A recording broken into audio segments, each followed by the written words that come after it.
episode 106 of the Battlecast podcast. I'm your host, Caleb Peng, joined by my co-host, Speedy's Chief 2. And what a week. What Dude, a what a what? past week. Well, like I like to say, what a time to be alive, man. What a time to be alive. 2023, baby. Yeah, dude. Yeah. Oh, sorry, did you have I, you gonna I say was just something? gonna say, I felt like I just saw you. Yes. I saw you. Well, we did. 24 hours ago, I would say. No, wait. Yeah. No, a little more than that because I didn't see you yesterday. For those that don't know, we're both in Columbus, Ohio for the North America International Championships. Some of you definitely know that, but I know we have a lot of new listeners, potentially, or maybe they just listened to that last episode. New subscribers for sure. So shout out to the new people here. For context, I mean, let's just talk about how many more new people we have. Our previous most listened to episode on YouTube, right? And of course, we Mhm. mostly are audio platform, but we did create a YouTube a few weeks ago. Not even a few months ago, I gotta say, but Yeah. around like episode 70 something. We've been posting weekly on YouTube as well now. Our most listened to episode was from a month ago. It was episode 100 with our previous host, Niantic, at 486 views. All right. And a week ago, and we're recording this on Tuesday, but a week ago, 5 days ago on YouTube, we released our last week's episode with Michael Saranka from Niantic. And for comparison, at this current time, we have 4.7 thousand views. So Yeah. almost 10 times the amount of views than our most listened to episodes. So there's probably a lot of new people. I did see a few new subscribers. I wouldn't be surprised if last episode was kind of one and done for a lot of people, and that's fine. Totally get it. And on our audio side too, we have the most amount of downloads on audio, or tied for the most amount. No, not tied for the most amount, but the most amount of listens we've had in a while on Awesome. audio too. So Yeah. yeah, over 6,000 downloads slash viewers, listeners for the last episode. So anyway, if you're new, welcome. Me and Speedy, we talk about a lot of things, all things Niantic. Obviously, we are mostly focused on PvP, but we do talk about the What? events. We talk about a lot of other controversial issues related to Pokemon Go, Yeah. and yeah. So, but if you wonder why we're PP centric, that is partially why. Yeah. I just want to say thank you to everybody who tuned in, listened. I know a lot of folks are very interested in why Niantic does what they do. And again, um, I'm a human being. Caleb is too. We weren't incredibly happy with some of the answers we got. Right? We felt like we could have gotten more truth, more substance, more value. And if you feel the same way, then sound off in the comments on this episode as well. But yeah, I mean, we again have to give some degree of respect to Michael because he's the only Niantic employee that's been speaking with us. So it is what it is, and yeah, I'm just really glad that everyone listened to the episode. I hope you got something from it. I hope it was more informative. For me, honestly, Caleb, it feels like going to the doctor, right? Like something is wrong, so you go in and you see the doctor. The doctor just tells you straight up, and maybe it's a good answer, maybe it's a bad answer, maybe it's not what you thought, but at least now and you can actually move on from it. You can understand that PvP was a priority for Niantic last year. They are not making it a priority this year, right? So just straight up, we keep hoping for bug fixes, we keep hoping for this and that, but at least now we know what the priority is. So now we can temper our Mm. expectations a bit more. Do I like it? No. Do I think it's not the direction I would want to see things? Absolutely not, right? But I guess it is what it is. Yeah, and we'll definitely get more into our episode. Some of the comments we posted, there were a lot of comments, and we're not going to go into all of them, but we'll talk about Yeah. some pretty substantial ones that we think are insightful. Or I mean, there's some that are just like mad hating on Niantic or Michael Soronka, and I mean, I can see why people would post that, but we're just not going to talk about that because you can read through the comments and it's not really going to lead to any productive conversations on our end. For sure. But anyway, I think it's good for us to do like a very quick intro of what we do because again, we did intro from Michael Soranko last week, but for those that Oh yeah. really don't know who the heck we are, then like they're like, who are these guys? What are their relevance? For context, myself and Speedy more recently, I guess, since the launch of the official circuit for Pokemon Go in TPCI, the Pokemon Company's competitive events. We are official commentators working contracted under the Pokemon Company, not contracted under Niantic, right? Just clarification, two different companies. Yes. Thank Uh, you. but we travel around the world commentating these tournaments. So just came back from the North America International Championship. So you can find us on twitch.tv/Pokemon Go or twitch.tv/Pokemon for these events. But that's kind of our biggest involvement of late. We're both content creators, Mhm. stream, create YouTube videos, stuff like that. Mostly on PvP content. But we've been playing Pokemon Go since 2016. From the And jump. from the Yeah. jump, yeah. Yeah. We've met a lot of the other content creators like Zoe Tudas, Trainer Tips, etc. From that that you all have probably consumed content from as well for years. So yeah, Yes. we have a lot of connections with people in the community and stuff like that. But maybe you haven't seen us because you're not as yeah, I think if you're into PvP or you do a lot of PvP stuff, you've Mhm. probably seen us. That'd be wild if you haven't. But for those that don't, focus on that stuff. That's context. And then we, of course, do this podcast. So, anyway, if you decide to stick around and continue listening, great. If not, no worries. But just want to give some people that don't really know us context on that. Yeah. Um, Good call. but yeah, let's get into some of the stuff, some of the questions or some of the comments we saw from last week. 'Cause I think there's some definitely very interesting perspectives. Again, we can't cover all of them because there's way too many comments, but these are some notable ones from our perspective. Obviously, if you Mhm. disagree, that's fine.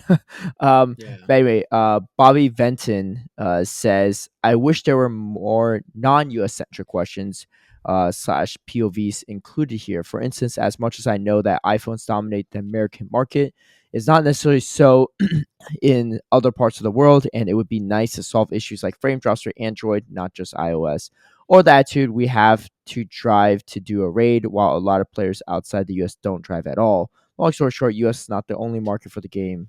Um, yeah, that's the question, but or the comment. But yeah, I think that's Yeah. fair.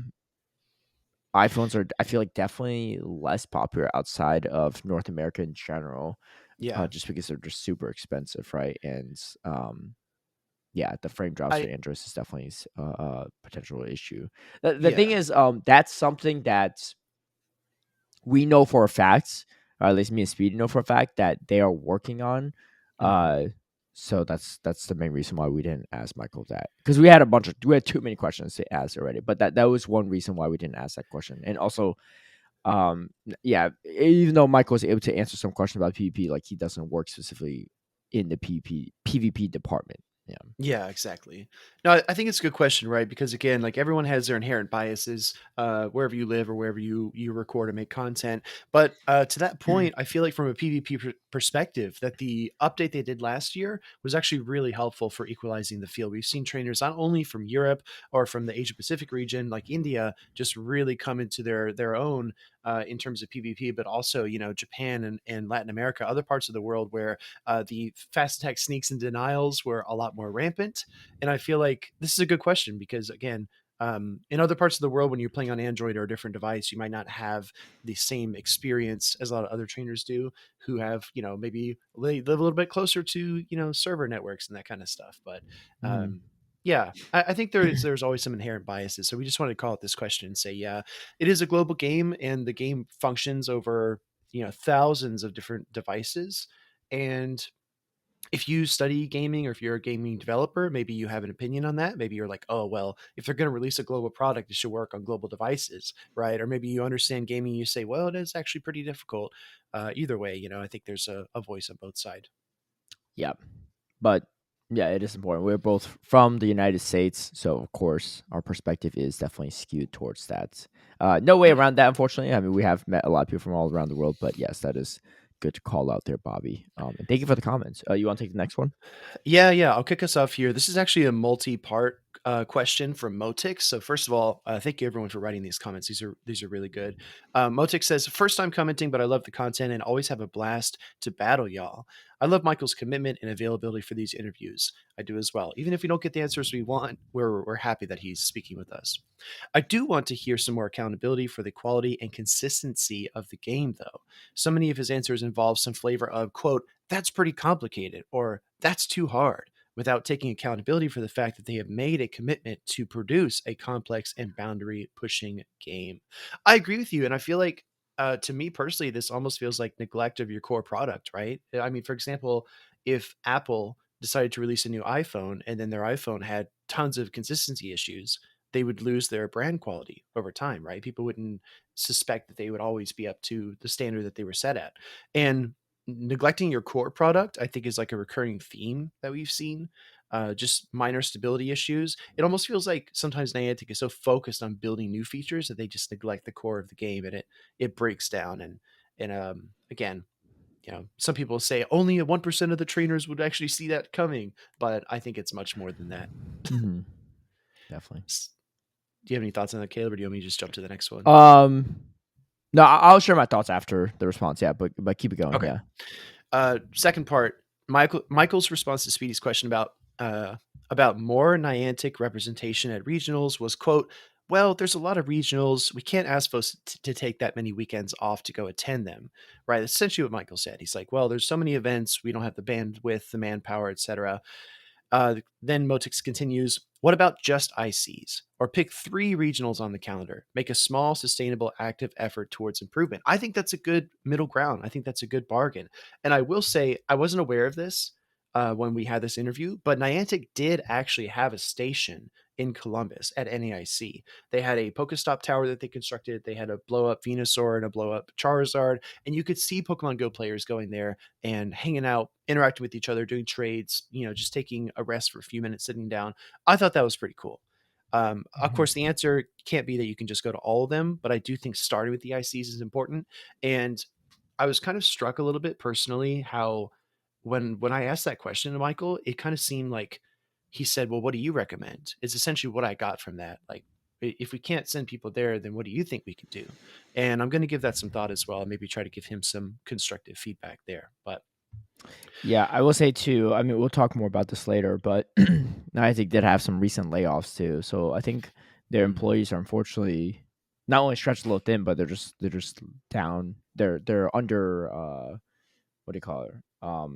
They have less manpower these days, yeah, unfortunately. yeah, So less that might capacity. yeah, less capacity. So that'll be part of it. I mean, of the events that I've seen Niantic employees at, um, I've seen some PP engineers at I can't remember NAIC or not. I Mhm, think last year they were at Vancouver and then they were at Worlds, right? And that was mhm, very important at Worlds because there's some issues there that they helped resolve on the spot.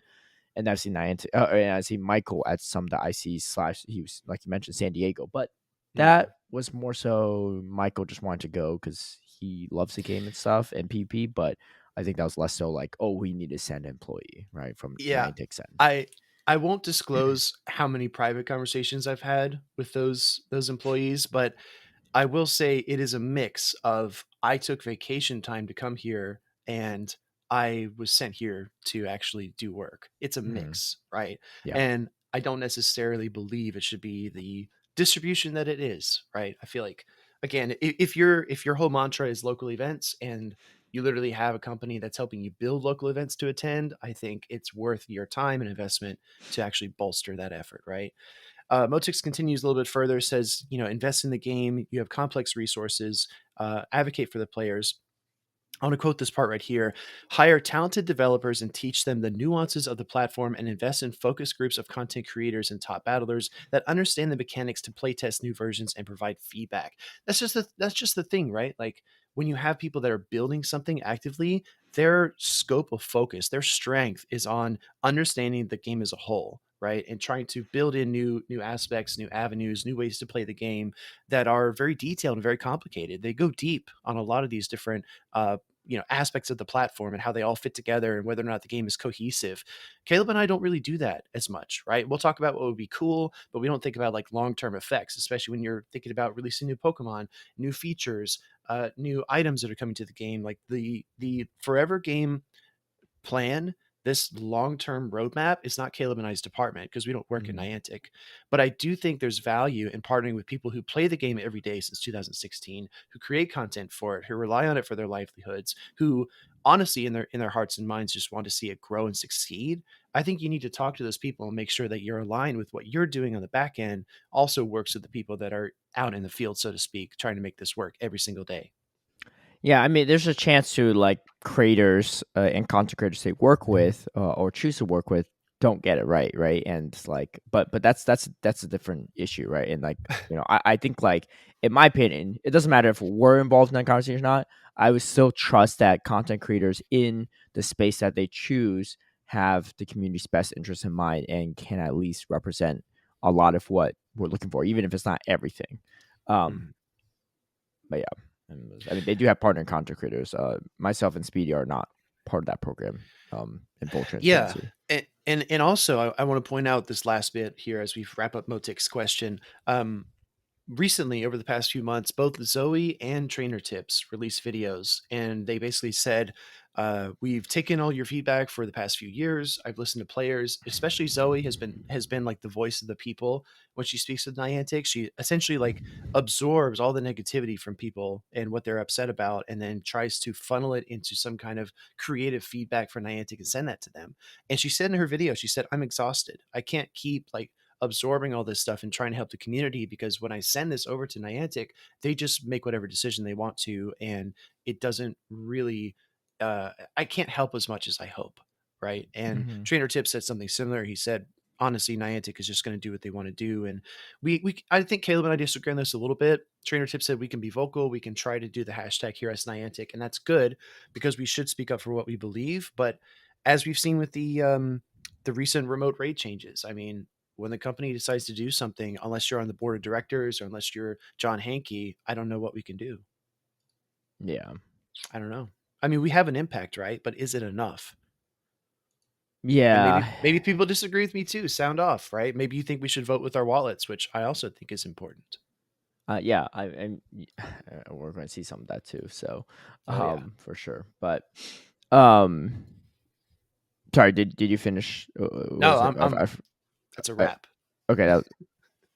Sorry. No, that was a whole question though, right? The whole comment. Yeah, Okay. Okay. that's the whole Sorry. thing. I was just wasn't sure. Um, sorry. I had to pop up my computer. I was trying to close out, so I wasn't sure. No, you're good. Um, I'm like reformatting the page in the background too. I'm doing my best to confuse Caleb here. No, it's all good. But yeah, thank you, Motiks, for the question and the questions, but the detailed comment as well and feedback. Mhm. Um, yeah, I think there were a lot to pull out from there, but I think those are very good points that Motiks made, and that's why we want to share it. Speaking of good points, Eric Yuang said, "Hi guys. First off, thank you for bringing Michael in. It's great to hire someone actually from Niantic on these issues. I understand you guys are friendly with Michael, and he seems like a chill guy. But to be honest, the interview felt like an easy marketing for Niantic. Typically, for sessions like this, along with other forms of media, the hosts are far more neutral. It felt like you guys reinforced Michael's responses, gave him easy outs at every opportunity. Mhm. However, judiciously pushing him at certain moments would have been what's expected. For example, Michael's response for TM improvements was to compare it to the main series game mechanics and how those are less accessible. I would have asked him differently a second time whether current TM mechanics can be improved. I understand that Michael's representing Niantic during this interview, and corporate speak is to be expected, but it would be the interviewer's job to poke for more info. Anyway, hope you guys received this feedback constructively. Keep up the great work. I'm a big fan of the podcast and your tournament casting. Cheers. Well, thank you, Eric, for pointing that out too. And myself and Speedy, we talked about this a little bit after the Mhm. podcast we recorded last week too. It's kind of like and this was, and we didn't even discuss it between ourselves, right? Like essentially, so like full context, we had a list of questions, we sent it over to Michael, right? And we said like, hey, like, do these look good, etc. um in all transparency, there's one question he could not answer, right? And we can't Mhm. go into why he can't answer, but again, he can't, like, he is representing the company, so he can't, like, there's certain things he just cannot respond to and share. And so there's only one question, right?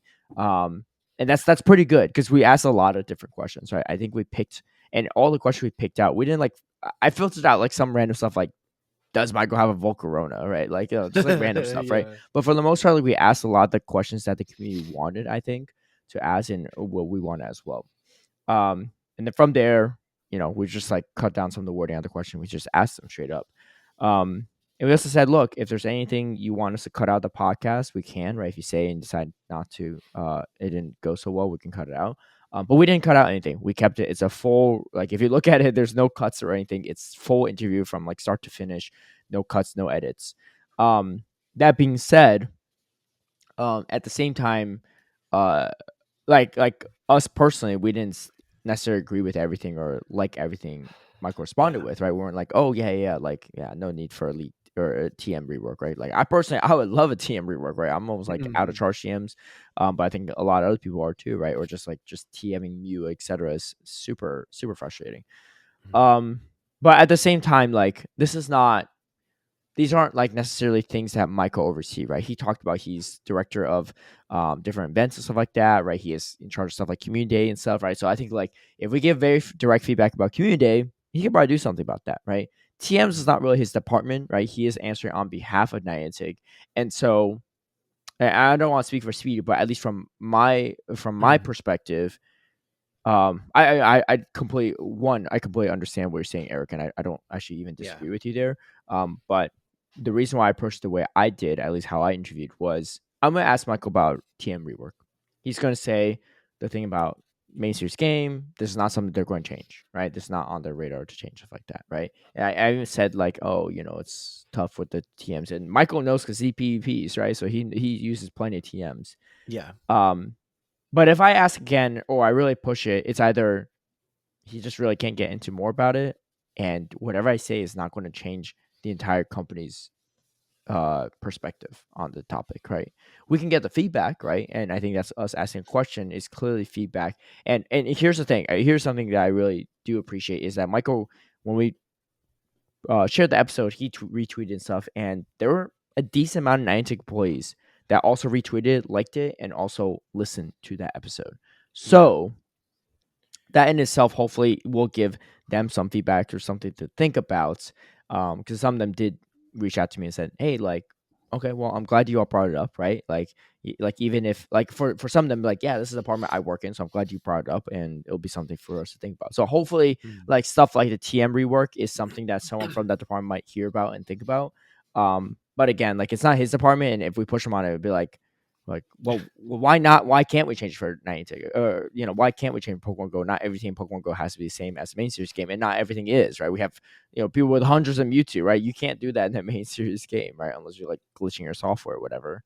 Yeah. But I think that again, if people don't like that response, that's on me, right? And I take full responsibility. But in my Mhm. perspective, um, maybe it did feel like we're going easy on him, and maybe we were to a degree, but like I'm not here to like interrogate Michael for coming on because for a change that one he can't personally change, right? And Yeah. two, like I just don't think his response will change, right? Again, like in context too, like I am friends with Michael, right? I mean we're not like neighbors or hang out every day, but like we've met each other a few times and like we chat online from time to time, and Yeah. we've always been nice with each other. We've been I would say we're friendly and we're friends, um but I felt like some of the questions we really pushed for were definitely not easy questions by any means, right? Whether we Yeah. got the response we wanted is a different story, but like stuff about the boxes, stuff about like remote raids not aligned, like the juxtaposition of the remote raids and level 50 and the Mhm. incredibly hard to power up Pokemon but you're limiting on the raids. Like I think these are like questions that like were questions we want asked. The response Yeah. might not be what we wanted, and maybe the follow up question wasn't. And if that's the case, that's more on me, I guess, right? Yeah, no, no. I just wanted to echo Caleb's sentiment there. I feel like personally, I feel like I missed a few opportunities during the interview, right? To like double down on a question or maybe to ask in a different way. And I agree with Caleb. Like we take full responsibility for not maybe, pushing harder when we could have. I mean, everyone likes these, CNN, Fox News, whatever style interviews where you bring a presidential candidate in and you just like grill them, right? And just ask them really tough questions. Cause that's what we're all thinking, right? We're like, you I feel said, like they don't do that. I feel like CNN oh, boxes don't grill them. so I don't know. Yeah, Sometimes I've seen some pretty heated I ones, guess right? okay. maybe they're rare, right? But Yeah. I think those are the ones we remember, and I think a lot of people want to grill, they want to push, they want to get real answers because they're frustrated, right? They really just want to understand, and I felt the same way during a lot of the interview. Like I tried to hide my emotions and stuff, but I remember asking at least a couple questions where I felt like I didn't get anything substantive as an answer, right? Hmm. And like Caleb said, I mean, maybe he's not in that department. Maybe he doesn't really, work on that aspect of the game. Maybe he's got some other NDA with TPC, and that's why he can't answer it. Like, there's so many things going on in Michael's head while he's trying to answer these Hmm. questions. I think we need to just keep that in mind, that his responses are whatever leaks out is from beneath layers and layers of red tape that he's had to jump through just to get onto the interview, right? And Yep. some people, maybe they listen to it and they feel like they didn't get any value out of it, and we're sorry about that if you don't feel like you got anything from it. But again, I feel like getting those, just knowing, helps me a little bit, and knowing what's not a priority, knowing what they don't have an answer for, just tells me more than you think, right? And sometimes the last thing I want to say is that sometimes it feels like you can ask a question and you can, like Caleb said, ask it again and you just get the same answer. But Hmm. if you actually propose a solution, if you actually try to push deeper into it and actually, posit a way that it can be better or changed, that's when you can maybe make some progress. But if Michael doesn't know what to do with the TMs and we just keep asking him, he's just going to give us the same answer. Just say like, Yeah. move on, right? Yeah. It was also already like a 2 hour and 16 minute like video, right? Interview. Like Sure. we could only like we had to get through some of these questions. Like I think in my opinion, spending less time on the TMs when we already got the response from him and covering additional question was much more important to me at that Also point in time. true. Um, I think also this is more contextual that maybe me and Speedy are more aware of than the listeners or viewers. Um, but there's definitely certain answers from Michael that I like we know him, right? We might know how he feels about a certain situation personally, but he's answering differently, which tells me, right, when I'm as an interviewer and as a person asking this question, he can't say anything else, right? Yep. Me personally, I'm like, I'm pretty sure he doesn't feel this way about this topic, right? But he's saying it because he is not representing himself; he is representing Niantic. Which again, like, Mhm. I mean, I know we said this in the episode, but like, of course, like, it can only do so much. There are a lot of hate comments directed at Michael, right? And like, as if like he's like, the sole person in charge of all decisions. Like, again, he's here Yeah. just to represent, right? And it sucks to read some of those things, right? Because Michael took time out of his day to be a part of it, but I like we can only do so much to control the mob, right, on how they might Yeah. respond. But again, that's why we're really grateful that he even took the time to come on here because we know that he's going to take the heat for all this stuff, even Oh though yeah. he's responsible for like maybe like 10% or 5% of what the company does, right, in a lot of Dude, these decisions. just And he just and think he of personally might agree with more with you all than you may think, right? I don't know. I don't want to exactly. speak for him, but that's just my thought. And here's the thing, right? If somebody agrees to come onto a podcast and talk about this kind of stuff, I think I think people in general assume that they've been given special access by the company in order to speak on something, right? Like, oh, this is their representative. They're finally going to give us some answers. This isn't just boilerplate nonsense. But think about any other job that you've worked where, let's say you're working at AutoZone and somebody comes in and they like argue with you about a part, and you're wearing your AutoZone, shirt, and you're on the clock and you're getting paid, and you're like, man, I wish I could just change out of my uniform and come out here and tell this person what I really think. I'm sure Yeah. Michael, I'm sure Michael felt that way, right? I'm sure he felt that way about a lot of the topics. But again, he's wearing his Niantic shirt. He's representing the company. He just can't go off like he wants to. And honestly, like Caleb and I can't either because of our own ties and connections, right? We don't want to, just for the sake of like a hot, heated question and the drama, we can't just like spoil our entire friendship and relationship with Michael. That's not fair. Uh, yeah. Although I feel like at least I'm not gonna speak for you, but I feel like me personally, like I asked everything I want to know, right? Yeah. Mhm. Even though we do have a friendship with Michael, I personally was like, I'm gonna just stick to the question I want to ask, right? And Mhm. everything that was the questions I came up with, like they weren't filtered down or taken out, right? Yeah. And but yeah, No, yeah. No, to your point, like I asked the questions I wanted to ask. Like personally, one of the things I care about the most is seeing the community kind of shrink, seeing the viewership go down on Twitch and YouTube, seeing less people invested in the game. That really bothers me. Mhm. That's what I think about a lot of the time, right? I think about growing the community. When I first got into PvP, that was what I wanted to do. I started making YouTube videos because I wanted more people to play the game, and I thought it was so much fun. So Mhm. when I asked Michael that question about what's happening to what they're doing, what investments they're making to grow the community, and he didn't give me a good answer, I was honestly not happy. I was pretty upset with that. I'll be honest, So, I forgot his response on that one because dude, it just kinda went by, right? because a lot of Yeah. it didn't feel meaningful. Yeah. I don't remember what was said either because it wasn't related to the question. But anyway, again, like we can't CIA interrogate Michael here. We can, Yeah. we don't have that kind of leverage. And I think honestly, given all of our positions, right, we just have to be grateful that he sat down and took some time with us because he didn't have to do that. He didn't have to stick his neck out and hear a bunch of negative comments that aren't related, right? Yeah. When you start attacking the person, how they look, their family, whatever, when you start going that direction, you've already lost the argument and it's a waste of time. So, Yeah, I do think it's a great comment though, Eric, which is why we want to touch upon it. And again, it mhm. was 2 hours and 16 minutes of us not following up a lot on the questions, right? So if we did, Yeah. like that's like 4 plus hours and like we like we just wouldn't even get through the content, right? And again, if people aren't happy with that, I understand. You can blame us for that one. Cuz not like Michael said like don't ask me follow-up questions. He didn't say anything, right? He just said like yeah, just ask me whatever. Hmm. And we do appreciate him being so open. Yeah. On that respect. You want to take this last one? Yeah, I'll bring us in here. So Colonel Pablo says, whenever I hear people say something along the lines of, quote, Twitter and social media is only the voices of the most hardcore players out there, and they do not represent the majority, quote, end quote. All I can think is, why would that not be the group that you focus on? I understand that they need and want to make decisions that will benefit everyone, not just the minority of players, but with no easy way to submit feedback, suggestions, or reviews. How are they gathering feedback from quote unquote casual or new players? These may be players that just started and won't actually stick around or feel strongly enough about the game to actually care about changes. Why would you not want to do everything you can to try and retain the players who have proven that they care enough about the game to take to the social media, to find that community, and to be able to voice their opinion? That final sentence right there, why would you not do everything that you can to try to retain the players who care? That really sticks out to me. I think Pablo, that might be one of the best questions I've ever seen on our episodes here. And I agree with you. I think if people care enough about the game to be vocal and to base so much of their lives around it, you need to listen to them.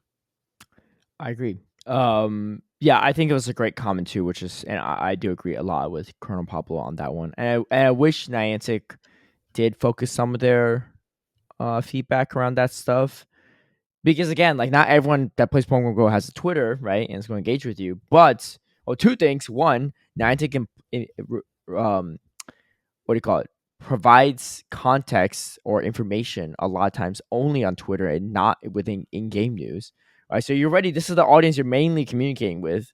And then two, if you're gonna actually go and make a Twitter for Pokemon Go and interact with Niantic's pages and games on Twitter and social media, then that means you're invested, right? So that like why is Mm-hmm. this not the player base you want to engage with them most and take their feedback. I think I have like a kind of a weird analogy, but have you ever All heard right. that show Oh, dude, Supernatural? I'm ready for this. Dude, a Caleb analogy? Okay, Somebody timestamp this. Let's dude, see it. I no, I throw plenty of analogies. It's just that you throw out too many analogies, so I just don't like. I don't. I don't actually do it. Sounds Say like it as much. compensating. Go ahead. Yeah, you gotta balance it out a little bit. But have you seen that show Supernatural? I'm aware of it. I watched a couple episodes. Yeah. Yeah. So it's like mostly Jensen Ackles and Jared Mm-hmm. Padalecki and Mm-hmm. show made by Eric Kripke, who eventually left the show. But anyway, that director actually makes the show The Boys on Amazon. But So good. Highly uh, recommend. yeah. Which is why you see a lot of the same people casted actually. Actually, funny enough, one character, his name is Bobby or Robert Uh, Singer or something, and uh. he has the same name in The Boys. The character, yeah, it's the same actor too. Same actor. Dude, that's sick. It's so funny. But anyway, so that show it had like 11 or 12 something seasons. I just remember like when I started watching it, I was like in middle school, like high school.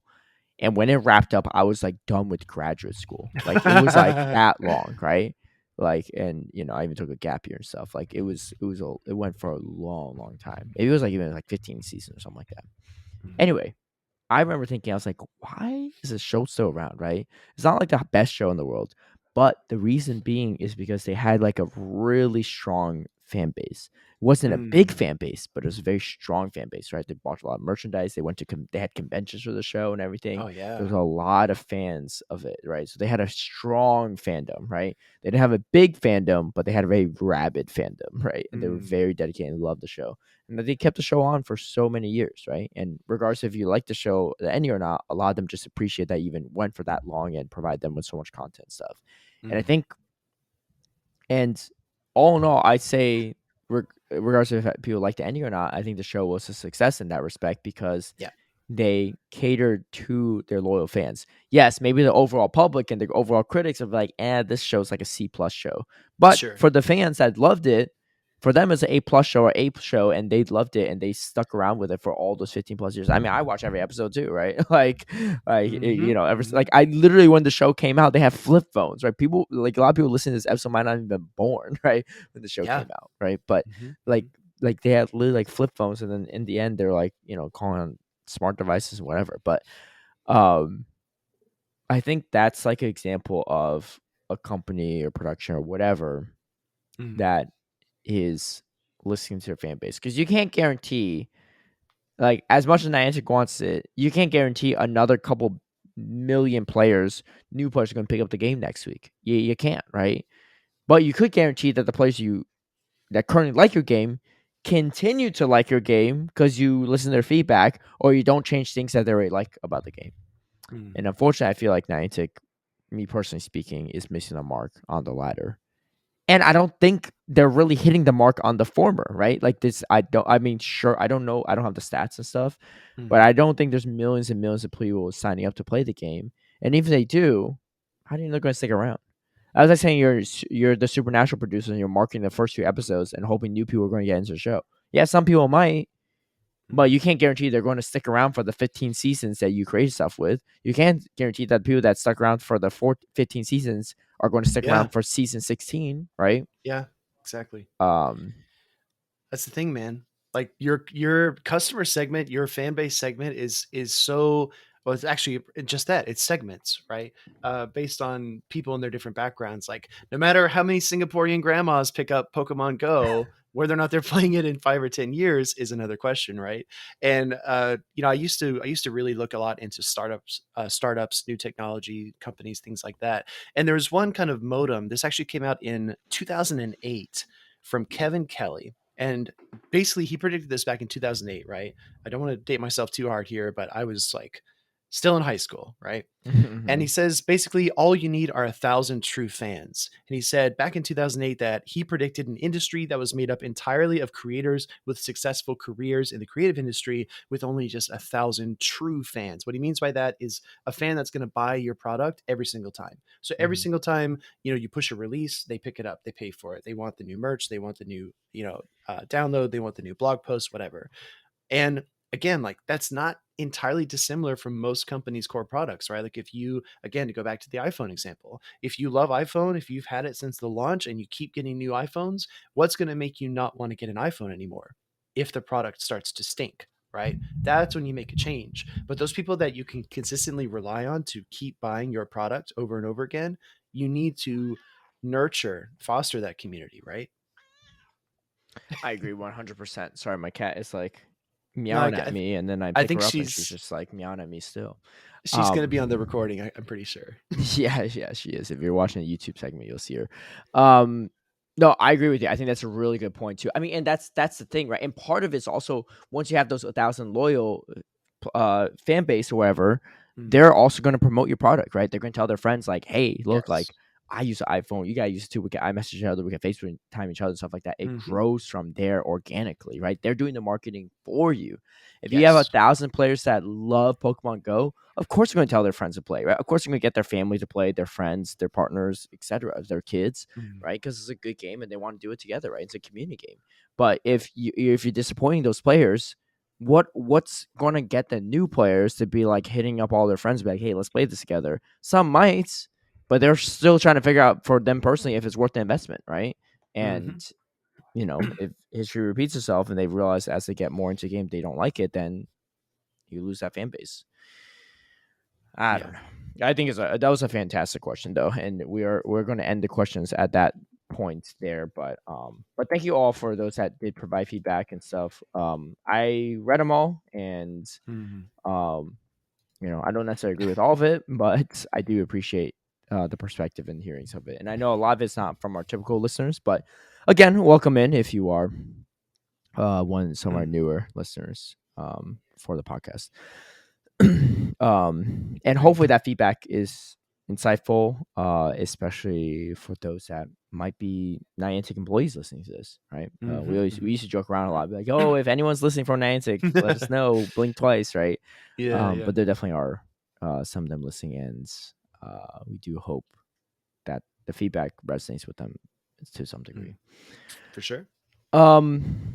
So, before we get into the other parts of the episode, we want to say, for next week, uh, and I think we should be able to do this. So, if not, Yeah. we'll do for some other time. Drop us questions down below in the YouTube video, right, in the comments down below, on questions you have about things to do in Japan or etc. Because we have World Championships in Japan this year and Go Fest, right, in Yep. August. Hmm. And for those that are going, that are listening to this, I'm sure they have questions they want to and things they want to know about Japan. And next week, for next episode, we're gonna have a guest on, one of Speedy's friends who's been to Japan Yeah. Seven and times. 7 times. Wow, that's a lot. 7 times. So if you have questions Yeah. about Japan, let us know, and then we're gonna ask him these questions. You can say who it is if you want, just so. Yeah. So my buddy goes by Bread is essentially his in-game name, his in-game handle. So yeah, Bread has been 7 times. He's fluent in Japanese as well, and he's really excited because he's going to Japan for Go Fest and Worlds too. So Oh, nice. Okay. Yeah. questions about like currency conversion or where to stay or things to do or good and bad parts of the city or how to maximize your own Pokemon experience. Man, he's literally sent me screen recordings. Like he'll go to a city and he'll turn on his screen recording, open Pokemon Go, and just like pan around and show me all the Pokestops. Yeah. Dude, he really goes in depth. So if you have any That's questions awesome. about going to Japan, which I know, 100 plus competitors, all their friends that are coming with them, people that are just traveling just for fun, any question is a good question. Yeah, and honestly, even if you don't have a question, just tune in because Yeah, even if Brett doesn't get like 1,000 questions from the comments, like he'll share his own experience, right? And then yeah, I'm excited to learn. Like I don't even know if I have any specific ones in mind at the moment, but I'm just excited to just hear about his experience, yeah. as we prepare our trips to Japan. So it should be good. Hmm. So again, leave us comments down below about Japan. If you have comments about the rest of the episode, feel free to leave it down below as well. We'll talk about that different episode, but for specifically ones for Japan, drop it down below, and we'll definitely ask Brett that. So, Perfect. thank you for the opportunity, Speedy and Brett as Dude, no well. worries. Yeah. Um, I gotta say, so I'm like losing my voice a little bit if you can't tell. But we just came back from, like I said earlier, from the North America International Championships, and that's partially why I lost my voice. I don't know if you saw this. There was a behind the scenes clip Oh yeah. of me and Butters in the grand finals on Twitter, but Butters tweeted out actually, and it shows us behind the scenes. And obviously, like when we're commentating the match, there's no face camera, but Yeah. like this is like you can see our like actual visceral reaction. You can take a look real quick if you want. It's probably Butters' like most recent tweet, but yeah, when I'm watching, I'm like, holy crap! Like I'm really like Like yelling pushing. here. Yeah, I'm Yeah, really yeah, yeah. pushing it. I might need like conserve my throat a little bit for. I mean, I did save it for the grand finals, right? But You like it did, was you a did. hype Yeah, grand yeah. finals. But again, I was watching. I was like, yeah, this is why I don't have Dude, my voice. I saw a video. Okay, this is from the stage perspective, or not stage perspective, but like the fan perspective, looking Yeah, up at the stage where Caleb and yeah, Butters were. I see Caleb like rocking back and forth in his seat. You can see like this vein popping out of his neck. He's like screaming, and Butters like stands up all of a sudden. Like they are yeah. losing it, and you had every right because that grand Hmm. finals at in Columbus was just like unbelievable. Yeah, it was incredible too. I mean, I think I think for me personally, it was just like the culmination of everything leading up to that moment. I actually tweeted Yes. about this too, but essentially, so we had Wadash winning it. Pretty young Mhm. trainer, used to be in part of the seniors division, but they got rid of that division. I think he would have been still in the seniors division now if they didn't have they didn't get rid of it. But now part of masters Mhm. division competing with everyone, right? Defending champion senior division, third place at worlds and seniors, like pretty impressive stuff. And then just didn't do as well as he probably hoped this season. The Masters, right, came close a couple times, went like fourth place in Baltimore, third place in Toronto, but then just kind of like Yeah. spiraled like down from there. Like wasn't Yeah. making top cuts and stuff. And part of it was just like, probably his own frustrations of not qualifying for world championships. Of course, for those that don't, you have to get first or second at a regional to qualify, Mhm. or top four at an international. Yeah. And he was only competing at regionals leading up to this point. But he definitely did some self reflecting too on the topic, right? And we don't have to go all the way into it because we talked about it in past episodes, right? But he definitely tweeted some stuff about things that people probably didn't like as much, right? His takes on certain tournaments being a little bit lower skill, right? The ones he wasn't at, and seeing how he could Yeah. qualify. But he did respond later, months later, saying like, "Hey, I that was a little out of line on my part, and like I was Yeah. mostly just jealous, right, and stuff like that. Like I'm gonna work on myself, do my own thing, and you can see it, right? Like he started getting better and better again. He was always a good player, right? It was just like it was Always. baffling to me sometimes why he wasn't performing as well, but I think partially it was just like a mental block and stuff, and but he was like powering through that a little bit. He was starting to make top cut again, starting just Mhm. he was ending starting loose bracket on day two and the winners bracket, and then all of a sudden he like wins all of every single match at Mhm. Hartford, Connecticut. That Yep. regional, the most recent one, he appended and just swept the whole thing. Right, finally Yep. qualifying. I think a lot of people were happy for him at that point because he kind of went from like this villain arc to like a redemption arc, right? And so he Yeah. didn't have to win NAIC, but in my Yeah. opinion, I think skill wise, like he's always been one of the strongest players. Like if you look at factions like this grassroots Oh, team format, yeah. dude, his like win rate is just crazy. It's like actually like Mhm. insane. But so it was like everyone knew he had the skills for this, right? Mhm. But I think for me personally, I'm watching him like he's got like the total package now because he has like the mental like confidence, right? And Yeah. belief in himself, and also like he's not held back by like feeling bitter about other people qualifying. Like he's already like past that stage of his life, and he's like matured. It's only been less than a year, right? And he is also a very Yeah. young trainer. I think he's what 17. So like Yeah. me personally at 17, like I was not mature at all, right? So like, Yeah. I don't blame whatever like takes he had on Twitter back then because 17, if I had Twitter and I was involved and I was this good at Mhm. anything, like I would have been running my mouth about all this stuff. I'd probably be doing that at 32, I right? say I So say you're in your mouth right now, so yeah, there's that too. yeah. No, no, I got plenty of haters for a good reason. yeah, it's pretty amazing, man. I remember when we sat down with Wadaj and did the post championship interview in Hartford. There were a few moments where he like choked up. Right, it came hard for him to speak. He like cut his response quick because he knew like the emotions were overflowing because he finally felt that validation. And like you just said, he's proven everything. He's the first trainer ever to win a regional and an IC in the same season. Right, we aren't Dude, just we aren't. not even that. Just back to back. Just not only back to back Yeah, tournaments, just two tournaments in general. That's never been done. true. Like You're not right. even like I mean, like think about it. Not a single trainer in the world has won two different tournaments. Any combination of regional, international, two regionals, two internationals, worlds and Yeah. regional, like none of it, right? Yeah. Um, I mean, we aren't, TCG with Azul who's just like winning events back to back and all that kind of stuff, right? yeah, We don't have that kind of precedence yet in Go. And I think that that's very impressive too in itself. But yeah, dude, unbelievable. But yeah, yeah, with Dodge, very, very again, like as I've gotten to know him over the season as well. I don't know him as well as I know maybe, Pocket or Frank, but yeah, he's been humbled. And that's the thing, right? When you succeed publicly, you also fail publicly. And a lot of time when you fail, uh huh. that's what really prevents people from growing, right? Where they don't feel like they got what they deserved. But yeah, dude, I don't know. I was emotional leading into the grand finals too because it was Rise versus Wadaj. And if you remember when Rise won, his own regional, he was about to choke up, right? Because he had done everything, right? He's one of the best players in the world. He qualified for Worlds last year, and then he comes in and like shadow balls an Octel. It's just like Yeah. these tiny mistakes, right? And I know that he beat himself up for that endlessly about it, Yeah. but he kept on coming back. And seeing those two that have arguably had the hardest road to qualify for Worlds, it was really, really amazing, dude. It was so special. Like you said, it was like a culmination. Hmm.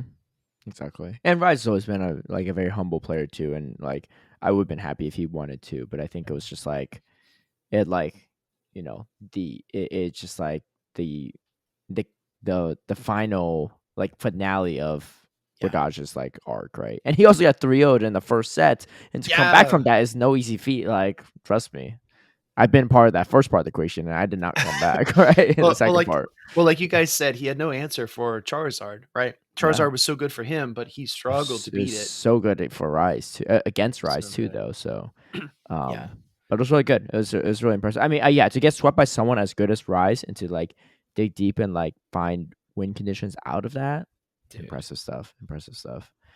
Yeah. Um, But dude, overall, the event was awesome. I felt like it was day one, obviously for the players was really tough, but I felt like compared to last year, the events keep getting bigger. There's more and more mhm. pageantry. Having Unite there was absolutely sick. Shout out to Zoinks, shout out to Deuce Snacks, Spraggles, and Chef as well. I mean, God, dude, it was such an incredible event. Yeah, we got to bring the hype man to try to match them. I mean, I think I our grand finals did know have some hype, but they were hyped for Unite. they were popping off, They man. were hyped. So, I feel like also team games are like it's easier to have like root for a team than for individual players. True, true. So like like think about like sports, right? Olympics, right? Like if you're like, oh, I don't know. I guess maybe Olympics not the best example, but like a Mhm. giant like sporting event, like it's easier to root for like a World Cup team than for like just like Michael Phelps swimming, right? Like I think Yeah, Michael Phelps has a lot of fans, but again, just him himself, right? Um, exactly. That's a they good might be more a example. Yeah. fan of Team USA than specifically Michael Phelps, but you Mhm. know, Yeah. I think that's part of it, and that's the nature of our games and VGC and TCG. But I do think we have a lot of potential for hype. And honestly, those grand finals were pretty hype. If you haven't seen it, check it. Check out the Dude. VODs on twitch.tv/Pokemon, right? They're all on the same VOD for Championship Someday, or you can check it out on Pokemon's YouTube, Yeah. youtube.com/Pokemon. They actually cover just the grand finals too. They splice it up. Also shout out to House Stark who got third place there. He definitely Yes. had a tough matchup against both Wadaj and Rise. I mean, look, when I saw him in those matches, I was like, dude, I know the feeling where it's like you can't do nothing against your team's comp, right? That's how I felt against Yeah. Elite. Elite also like played incredibly well and out predicted me, but like it's just Mm. like even if I knew the three Pokemon he's locking in every time, I don't know if I could Dude. win, right? And that's how Foul Stark probably felt too. You could tell he's like, dude, I have nothing but Charizard, and I got to face two Yeah, Charizards, right? dude. I was Rise loose. backstage were taking notes, right? When Dodge beat him, Yeah. he's like, that's how I beat him, right? Because he beat Rise. Yeah, I don't know yeah. how he beat Rise. He beat Rise the previous day, 2-0'd him. But Yeah. Rise is like, oh, like I gotta lean more into this Charizard. This is the strat, right? Dude, I'm you're sure he exactly definitely took right. some notes from Dodge there. But Yeah. You're exactly right, dude. And it provided like a blueprint, right, of how to beat House Stark. And he had such a mhm. tough road there. I mean, every time, man, every time Stark's Registeel would fire the Zap Cannon and the Zard would shield it, I'm like, okay, he took a shield, but now the Zard gets like 7 more wing attacks. And then you Yep. you fast forward 10 seconds and Charizard has like double blast burns. He's got nowhere to send that fire type damage. He's got nothing. Dude, Nothing. it was like hopeless. You Nothing. know? Where were the Charizard at when I had Bastion in Fresno? Dude, Yeah. it was just Stray For Flames. That was real. it. Yeah.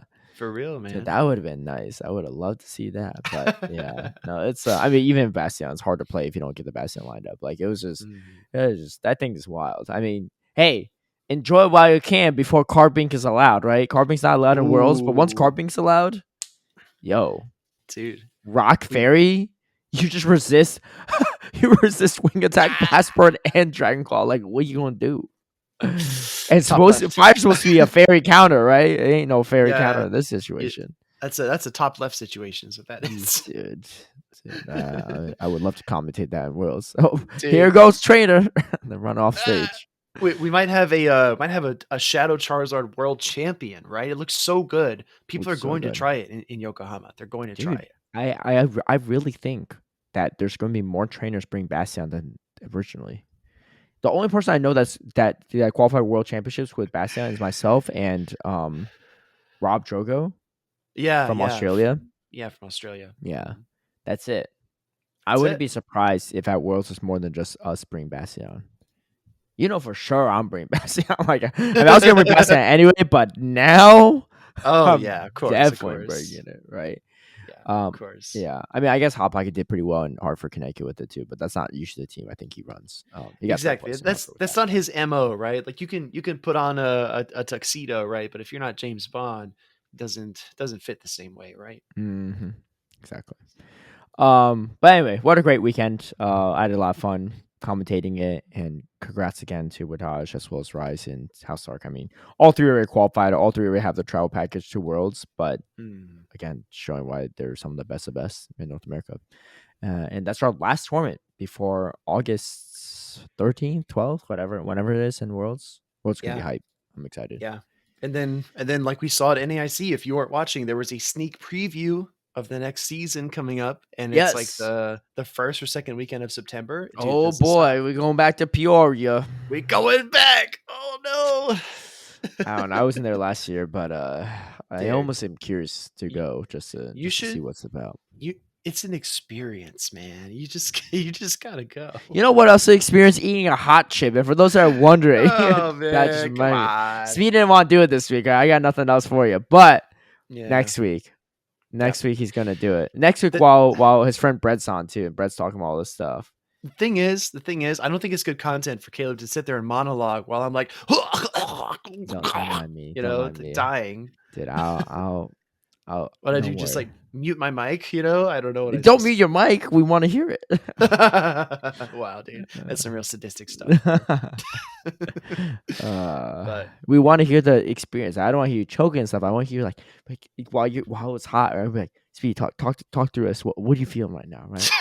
Have you ever seen Hot Ones? The whole point of Hot yeah, Ones of is you course. talk while eating something hot. That's the whole point, Yeah, right? yeah, yeah, You yeah, talk to the gent and be like, so how's your NIC experience, right? And you gotta talk through it with the hot chip. But yeah. we're aiming for next week, so yeah. Let's do Yeah, let's do it. I feel like you've been saying this, but it. anyway, that was NIC. It was a fun time.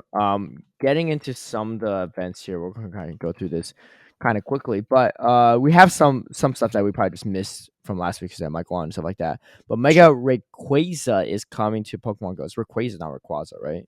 Rayquaza, yeah, correct, Rayquaza, yeah. correct. And Rayquaza's coming, and it'll be making its first appearance in person at GoFest in London, Osaka, and New York City. But Mhm. also, it'll make its debut during Global GoFest. So I think that's like September or something. Yeah. So anyway, a lot of chances to encounter Mega Rayquaza down the road. It's a meteoric evolution. So unlike Mhm. typical Mega Evolving Pokemon, Rayquaza can't Mega Evolve with Mega Energy. Um, to do it, they need to teach the charge attack Dragon Ascent first. It can only be learned by using a new item, Meteorites. Um, Mhm. blah blah blah. They're used meteorites to teach the dragon attack, all the stuff. And then there's bonuses, right? Things with flying, psychic, or dragon type damage, or dragon Mhm. typing will do more damage. I assume also you earn more additional XP, candy, and chance of XL candy as well when catching, just like typical Mega Evolutions. But it's cool. Mhm. It's 3 typings. Why psychic? I guess it's like all things with like windy weather, I guess. Because Mhm. Oh, yeah, maybe that's the Groudon and Kyogre had the same setup with their primal evolutions, right? ah, I think that would make a lot of it's a sense. windy weather, yeah. Windy weather, typically Yeah, flying second dragon is the thing, yeah. yeah. I So just it's like so go ahead. No, you Rayquaza's not. finish. Oh, I was just saying Rayquaza's not psychic typing, right? So even Mega Rayquaza, so Yeah, right. No, I just wanted to clarify. August is going to be a super busy month. The way the weekends are going to shake out is that Osaka and London are the 4th, 5th, and 6th at the Mhm. same weekend. Then we have the World Championships. After that, we have GoFest New York on the 18th, 19th, and 20th. And then finally, the Global GoFest. I just had to look it up. It's August 26th and 27th. So all 4 weekends in August are going to be loaded. It's either Osaka, London, World Championships, New York, or Global. Yeah, it's gonna be a busy month. I'll just say Busy, that. busy, busy. Sorry, Yeah, cats. I won't see exactly. you for a while, but I wanted to point out this is kind of cool, right? So again, like this is another MacGuffin. I know some trainers are not happy about this. But the MacGuffin for Rayquaza is going to be picking up these meteorites, right? And essentially, what you have to do, it sounds like, is you have to somehow get these. Whether for example, when you beat Rockets, now you get those shadow fragments. You can build the purified gem or whatever. Now it looks like you have to acquire these meteorites and then teach a charge attack and then evolve. But this actually opens up a whole new avenue of things, right? Because typically when you spin a Pokestop, you might get like an upgrade or a King's Rock or whatever. I think this is a new, potentially cool avenue to make the game more interactive, more deep, not just about, getting candy or grinding Pokestops for random stuff. Maybe this could be like another interactive thing that they implement later into new Pokemon. I think a lot of people that are listening that play the main series probably already have some Pokemon in mind that would benefit from this. But again, this is making the game deeper and more entertaining. So I don't know. I don't have a huge problem with it. I don't know if you hate it or love it, Caleb. There's another chore Um, to do in order to make this, but at least it's different from the others. yeah, I don't think it'll be as hard as it seems, but I don't know. We'll have to wait and see. Maybe we'll have a different approach in a couple weeks, but Mhm. um, yeah, I don't know. I don't think it's. Yeah, some people are frustrated with it. I don't know. I don't. I'm not. I don't have a strong opinion either way at the moment. Yeah. Maybe it's Mhm. like super frustrating to get these meteorites and whatever. Like then I might say differently, but I don't think it'll be that hard. Is my Mhm. guess, but that's just Agreed. me. But yeah, so looking forward to that. We'll see. I do have a Hundo Rayquaza. Ooh, nice. Yeah. And I am Elite looking TM, forward. breaking swipe. No, it already has Breaking Swipe actually. I didn't Dude, power it up yet, you but got the hundo during the breaking swipe release? That's actually yeah. sick. I think we That's talked about it in a previous episode. It's been a oh while, yeah. man. But I Sorry. haven't I'm started. No, it's all good. I haven't been powering it up yet, just because I'm waiting for the Shundo. I Yeah, see, no I see, big I deal, see. right? No big deal. Small Bro, potatoes. Yeah. who traded you the Ho-Oh? You just need to go see them again. Oh, Howard. Yeah, he actually lives in Howard. SoCal. Yeah, my friend Howard Howard. Garwong. Come Howard on. Garwan. Yeah. Yeah. So yeah, I have Save the your shiny Shundo. I had the rays. Shundo Lucky Ho-Oh, the Shundo Lucky Lugia, Shundo Lucky Rayquaza. Yo, triple flyer team, baby. Ooh. You heard it here first. Yeah. Yeah. So we'll see. I mean, I'm not the only one. Like I feel like people have already run that before. But Shundo, I don't Yeah. know. Going into our next event, we have the 7th anniversary. Wow, 7 years of Pokemon Go. Wild. 7th Wild. anniversary. I don't know about this one, but we'll see. It's your kind of favorite, right? It's It Blastoise, is. Squirtle, Wartortle, all over the cover. But yeah, Yeah. Wartortle, Blastoise wearing party hats will be new, and Squirtle wearing party hats, I guess. You get the shiny version of it too, which is really cool. That'll be nice. Mhm.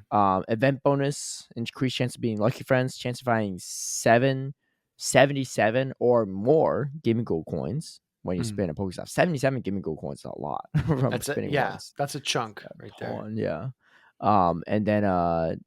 And then there's a bunch of different things for the days. July 6th, you get 2 times XP for catching Pokemon.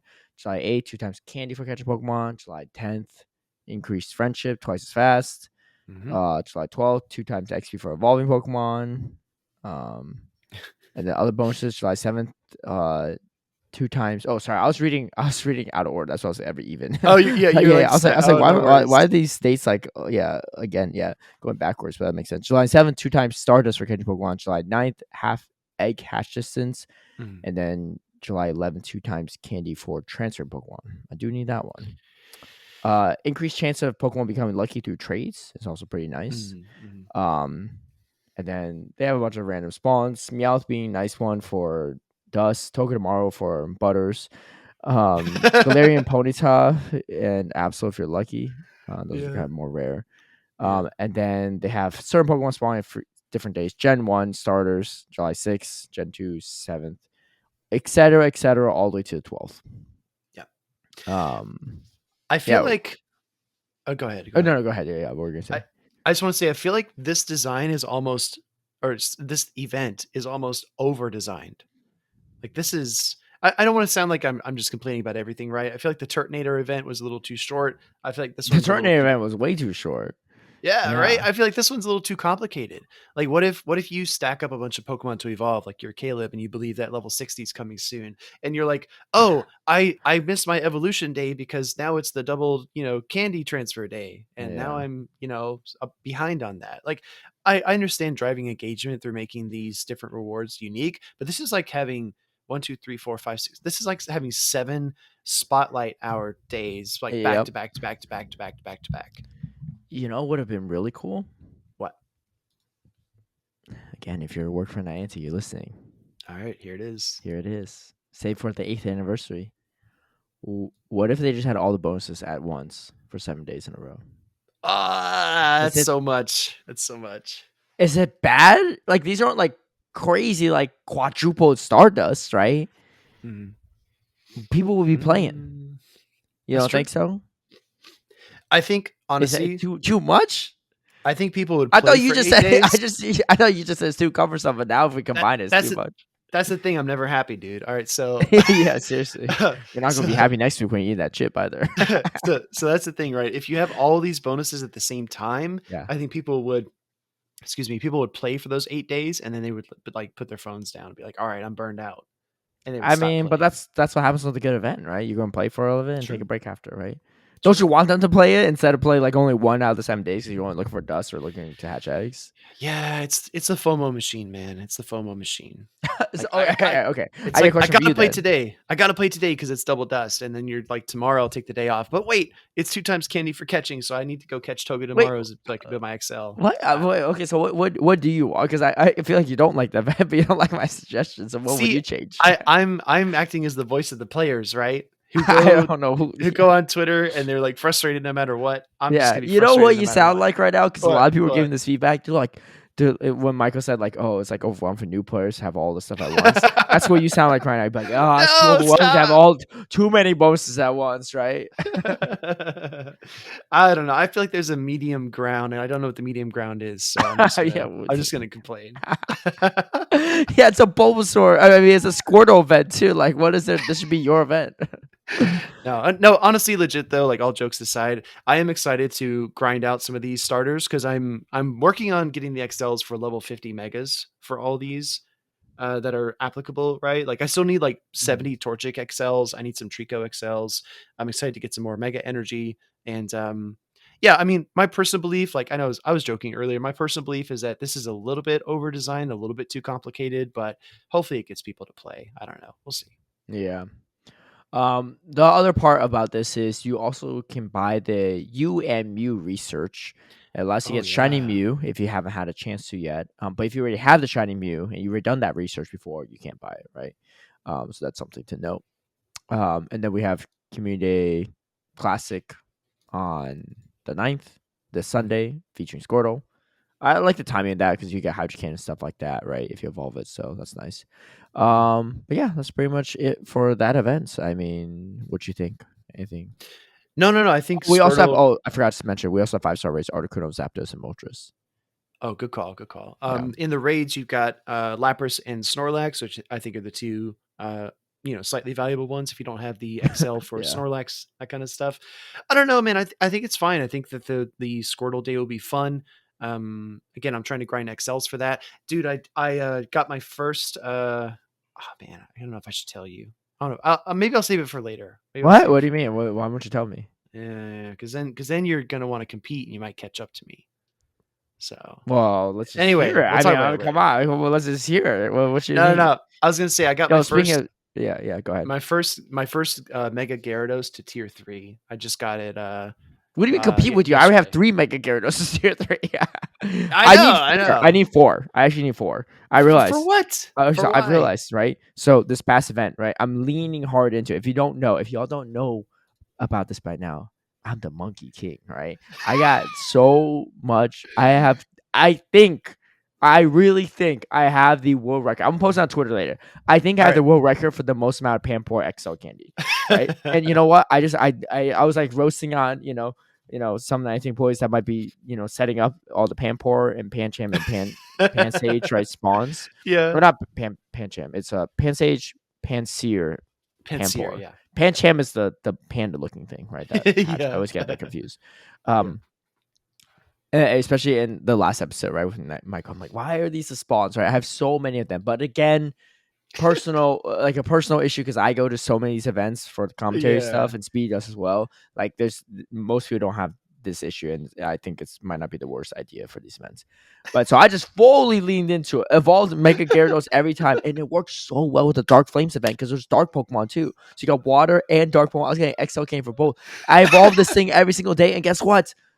I still need a Mega Entry because I was evolving too many of them Oh because I was no! hitting the cap. So I need 4. I thought 3 was enough, right? It's like 3-day cooldown. No, I need 4 just in case I have overlapping too many days. It's only 8 hours, right? So it's not really like the only full 24 hours, right? only 8 Only 8 hours. hours. Yeah, I'm catching Pampor for more than 8 hours a day, so I need to overlap them, right?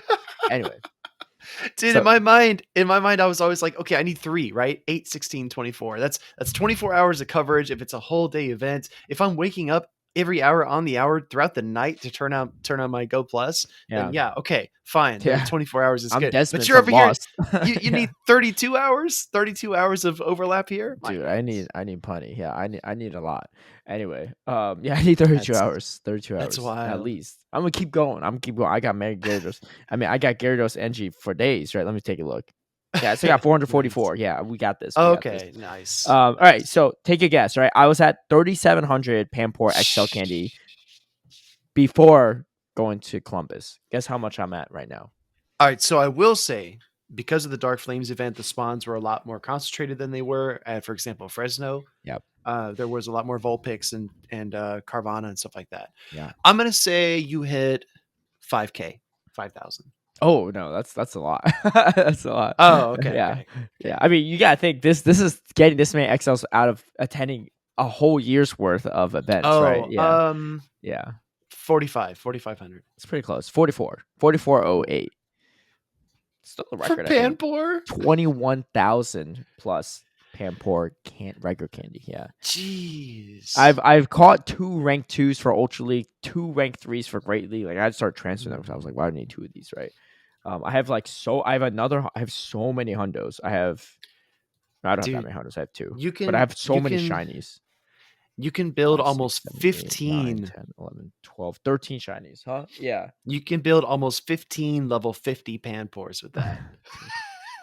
Dude, ain't counting. That's Ain't almost counting. dude, you're Yeah, approaching like you're more than 2 full raid teams of level 50 dude. pan Yeah. yeah, whatever's. Yeah. It evolves into I know, I blanked semi-4 or out. something. I don't Semi know. 4. Semi-4? Is that it? Yeah, yeah, I think you're right. Yeah, I looked it up. Semi 4, semi. Semi-4. Semi-4. Yeah. Yeah. I don't even think I have one evolved actually. Dude, Oh no, I do have one. I do have one evolved. you got to evolve the Gary again for Squirtle Day. Yeah, I could do that. Yeah, no problem. I mean, by then the cooldown's reset, so I'll be good. I only need 1 Gyarados for that one. Um, but yeah, man, I'm on that grind. I'm on that grind. Well, For congrats on sure, your for first sure. Gyarados Mega Evolution. Dude, slowly moving up. Hey, man, I will say I'm gonna post on Twitter to see if anyone has me beat or not. But okay. I will say it was cool to see the Mega Sableye raids at NAIC. I did a mm. few of those because, again, dude, Halloween event. We have this in common, man. I already have 3 Sableyes I picked out that I want to Mega. Oh, really? Okay, I actually Mm. only have one. I only have one Hundo, but One I of have a them. bunch of ghosts. I already have 3 Gengars. Mm. Mega evolved to 3. I have a Bennett. So usually when I'm doing my Gimme Gold coin bag, I do that. I'm One of already my like I have so much XLs on that. I don't even need them, but dude. That's another thing. I need to get on my gimme ghouls. I need I to work on have that. Gimme Gold stuff. I just don't have the Hundo. Uh, So save dude. yours if you want to swap them. But I'm at 682 XL Gimme Gold and Ooh. 4,400 in regular candy, and I So have you're ready. yeah, I have over 1,000 Gimme Gold coins. But Mm. Yeah. One of my Hundo Sableyes is actually a wax cap Sableye, if you remember that. no, It's like the nice. candle wick on top. Yeah, Yeah. that's neat. Shiny. No, unfortunately. That'd be But it is a nice. Hundo. Yeah. That'd be really nice. All right. Well, getting into our next topic, the community ambassador program is being relaunched, for better or Okay. worse. But, um, I was just I love how yeah, you preface that. sorry, dude. Was that too snarky? No, Anyway, it's fine. I mean, it was a program that was part of the Sylph and Niantic collaboration, but now it's just part of just Pokemon Go because Sylph is no longer going to be a thing. It's launched in July, so this. Oh no, it was launched in July last year, and then wait, yeah, it was also, and it's I guess just being relaunched again. But you can apply, Yeah. so make sure you apply if you want to be a part of it. Um, there's a whole bunch of things. So just check out their website on how to apply and everything like that.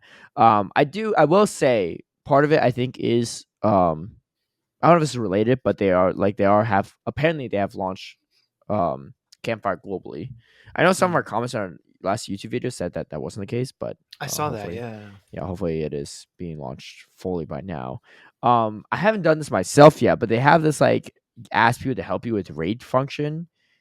Dude, it's pretty much Pokegenie raids I like know. mentioned, right? I'm so glad you dropped that. I'm so glad Yeah. you just said it Yeah. because I'm not yeah, saying like it I'm not is. recommending people to use Pokegenie stuff because that's a third party app, but now you can essentially do it on Campfire. So um I haven't tried it myself yet, so I don't know if it works or not, but that's just kind of what I thought of when I saw it. But Yeah. it's just So like, pull up to a raid, enter the lobby, and then use Campfire to like invite other people to join you. So dude, there's it's that. just I like, know. why is Niantic doing this? Like, why not just bring back the old remote raid system? You could keep this system around, but like, people can't do raids.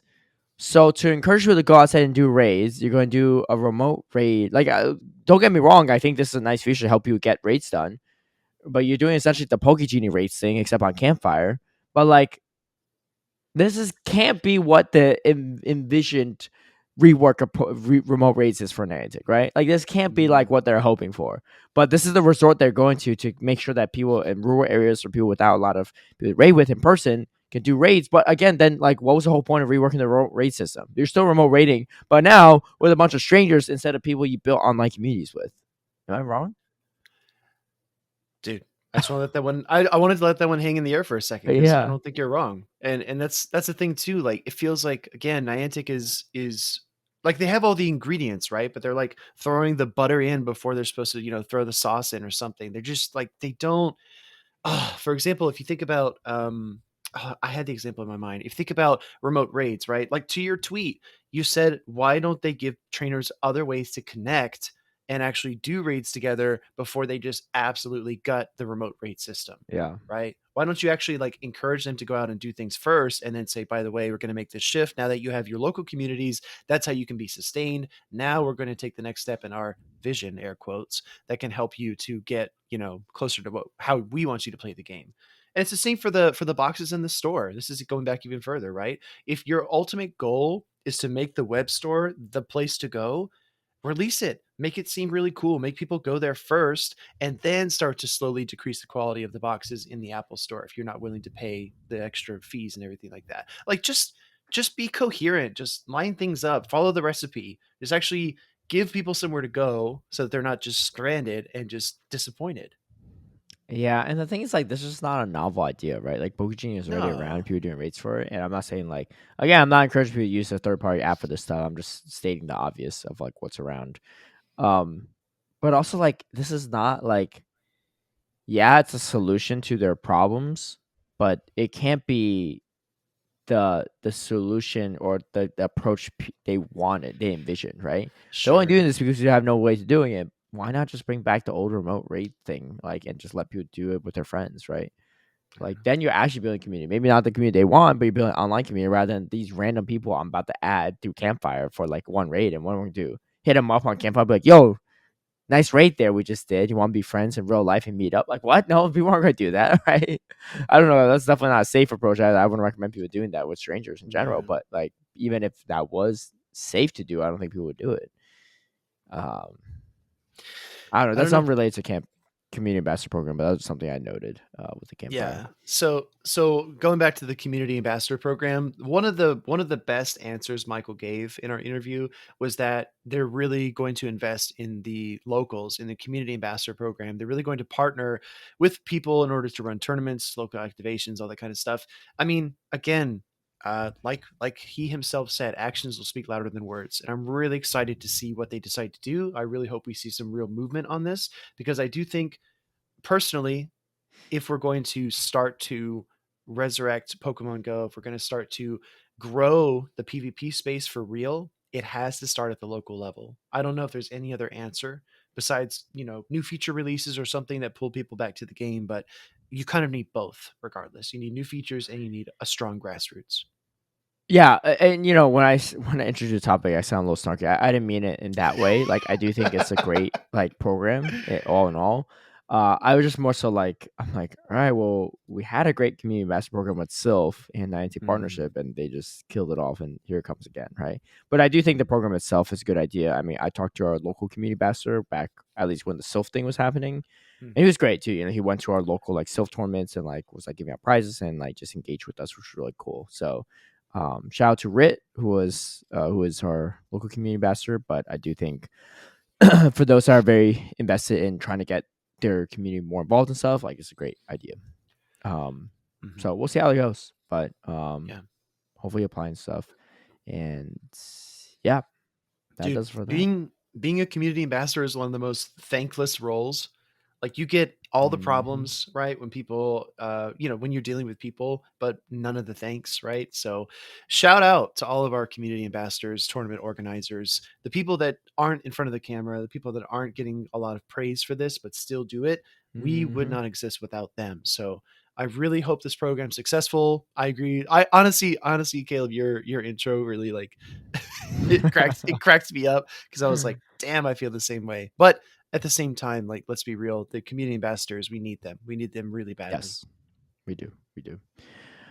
Before we get into the tea topic, we should hammer out this legend bet, right?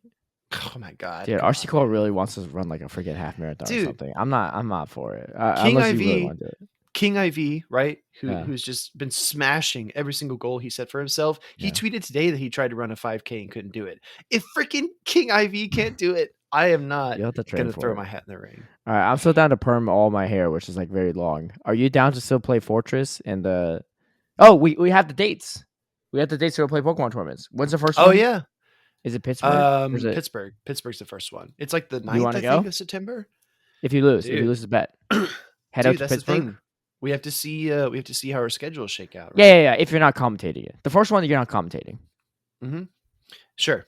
Let's do it. All right, you playing Let's do Fortress. You know, it's not like there's a Charizard meta or anything, so you're fine. You're fine. it. Dude, Fortress versus Carbink. I'm about to look that matchup up right now. Dude, double super effective mirror shot. Holy crap. Fortress Dude, is the new meta. wait, it really might be. Yo, Mirror Shot and Rock Tomb. Screw the Earthquake. You have Rock Tomb. One shots Charizard.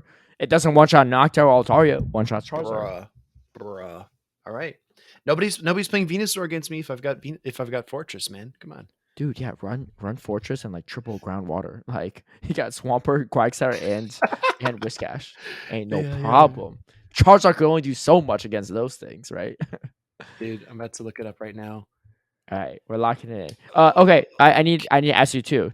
Do you want to Sure. not looking good on The Sims? It's not as good as I hoped, but go Yeah. ahead. Do you want a 2 week buffer or what?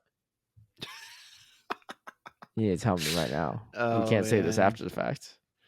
a I haven't hit 2 week legend by any buffer. means, so Yeah, I don't know. My friends have been telling me to take the 2 week buffer, so might as well. all right, all right. Blame it on your friends. Mm-hmm. I do. I will say though, I've actually been slacking big time. People hitting legend left and right, dude. I haven't Dude, hit I'm expert seeing yet. that. I haven't I'm hit seeing it expert on yet. Twitter. I'm at Yeah, 2600. bro. Like I've literally, because I haven't really, we didn't get play at all this weekend, right? It was Yeah. community day, Go Bow Day. But yeah, I'm at Mm. 2600, so you have nothing to worry about. What are you at? You might be higher elo than me. No, dude, I'm like 24. So Okay, dude, we're both yeah, chilling. I've never felt so washed in my life. I was sitting next to Flying Pizza, I believe his name is, Yeah, in the airport, from leaving SoCal Swablu. Blue. Yeah, leaving Columbus. And dude, we were literally like, he was playing spicier stuff than me. He literally played Absol and he wild charged a Loma Mola in single What? type I don't cup. even know how Absol learns I wild charge. know, dude. He was auto wrecking, and that was really fun to watch. But he's actually Uh, cracked as well. He's a really good player. yeah, he's great at Sylph too this season. I Mhm. think it was his first Sylph season, or whatever. He's like killing it. Yeah, Um, he had like a yo, 60% win rate to get to Legend last season. It was that's pretty like nice. he played 800 games or so and still Did he got it. start towards the end? Yeah, to I right. don't. Maybe I don't know. That's Question so for him. impressive though. We might face each other actually in this King of the Hill format. By the way, Oh, all yeah. right. There you Yeah, go. a lot of I don't know if you saw my tweet. A lot of EMEA Mm, teams mm. were eliminated from the Worlds thing. There's like Ooh. so there's like 8 groups or something. So like one from each region, Mm. and the breakdown was the ones that made it past the group stage, top 2 from each group make it past. 6 NA teams, 5 8 pack teams, 3 LATAM teams. two EMEA teams. And Amanda Oh, Lumberg, our I co-caster from saw, I Europe, she saw, big into her European teams, right?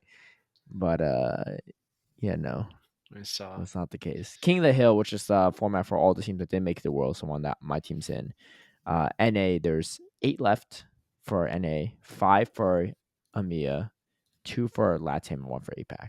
But for that one though, there's arguably less total APAC teams that even started in that one because there's just less of them in general. So that one's like more of a numbers game than Worlds. Mm-hmm. But Yeah, yeah, like you said in your tweet, they're just simply more entries, from North yeah, American teams. yeah. So Yeah, I mean, hey, no hate on any teams from EMEA there, but it just Worlds is something else. Yo, the Indian teams, shout out, man. Those teams been killing it. They need more tough. spots at Worlds for TPC for the Go Championship Series for sure. Mm-hmm. But anyway, let's get into the tea this week. All So let me right. just timestamp this. But yeah, it was this was shortly after our episode was released last week too. So is it related to the episode? No. But it's probably for the best that it happened afterwards, because I don't know if we want to keep asking Michael about all these things that were happening the week, because they roll Yeah. back the encounter distance and then now this. But it was a message from John Hankey, shared the following email with Niantic employees.